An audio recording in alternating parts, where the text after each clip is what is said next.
Hi and welcome to GRVOTV, G's Reviews, Views and Opinions. Just doing an update on my new little heli, which is the Blade 180 CFX. I've done the few little upgrades that I was going to do. So I just wanted to show you what it now looks like. I think it looks so much better than it did in the box. The blades really are more for visibility, but I really like the way it all matches the canopy, the undercarriage. Now, the undercarriage is a nice flexible affair, and it gives it a slanting forward stance, so it kicks the tail up out of the grass a little bit, which is nice. I'm not really sure if that affects the AS3X when it's enabled or not, but it doesn't seem to. Now, as I said before, I had a little issue with when it spools up, it gets sort of stuck at certain revs just for a few seconds.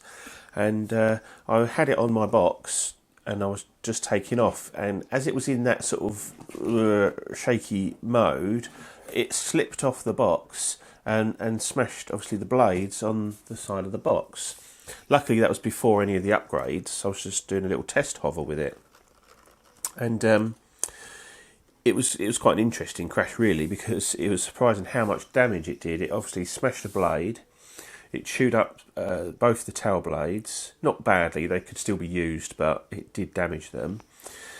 It stripped the rear cyclic servo, and what else did it do? Yeah, that was about it, I think. So I ordered a new servo, which was £14, which isn't too bad, to replace it, but I also ordered, that's my dog. Shh. I also ordered a set of gears for the servo. I didn't know if I'd be able to repair it or not, but as it happens, for £4 I've repaired the servo, and that's now a spare, so that wasn't so bad after all. I know you can make the servo horns into servo savers by splitting them down the back. I didn't really want to do that, and at the end of the day, if it cost me £4 to repair a servo, it's not the end of the world. It looked to me, and it still looks to me, like I don't know, it's an optical illusion I think, but it looks like the feathering spindle is slightly bent as well, but it doesn't seem to fly like it is. But I am going to order a feathering spindle next and just replace it, just as in case it is slightly bent. But other than that, the extra additions I got were the green anodised canopy mounts and the green anodised tail supports. Only very slight accents of green on the end, nothing too fancy, a bit frivolous really, but I like it. I like the way it looks now. I really love these Lynx blades. I'm not really bothered about what type of blades they are. These are Lynx 3DR. I don't really know what that means. I've not really noticed that any of the blades on any of these fly much different anyway. I don't like the look of the bullet blades that are on these. I understand that they give you a bit more stability in high speed flight, but other than that, I don't see any benefit from them, and I just don't like the look of them, so that's that. The tail was all okay when I crashed it, but interestingly, when you take this apart, it's one of those things where to get to one thing, you need to take something else off.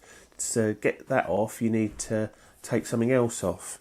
So just to replace the servo, because you can't get to the receiver to get the servo lead out, so you've got to get the receiver out, which is stuck in. You can't get the receiver out because the lead which runs along to the speed controller at the front is too short, so you have to take the speed controller out. So you have to clip off all of the little cable ties, get all of the speed controller, receiver, get it all out, but to get the receiver out, you've got to take the tail servo off. So it was actually quite a big job really. So whenever you have a crash with these, leave yourself plenty of time to do the repairs, because they're so small, it is quite possible that you'll end up taking loads of bits apart that you didn't really need to. And also make sure you've got plenty of Loctite available. I'm sure that's bent, that feathering spindle, but anyway. So there you go. I hope you like the look of my heli. I mean, I think that looks so much better than it did out of the box, and it matches that nice tail fin, lovely. I really do like the look of it. I've decided on my next helicopter to replace my 400 size heli. I'm going to get the Blade 360 CFX, which is basically a grown-up version of this, but it also uses 6-cell batteries, which is nice. So I've ordered the batteries. I could just about afford those, not the heli yet. So I'm having to sell a few bits before I order the heli, but that will be the next one I get, the Blade 360 CFX. So watch out for this. I'll do some more updates on this one. I've flown it some more, because I haven't flown it an awful lot at the moment. It's been quite windy here. And also the MCPX brushless as well. I'll do some more updates on that, how that's going. But that's proven to be fantastic. Anyway, this is GRVOTV, G's Reviews, Views and Opinions, with my update on the Blade 180 CFX. I'll see you soon. Bye.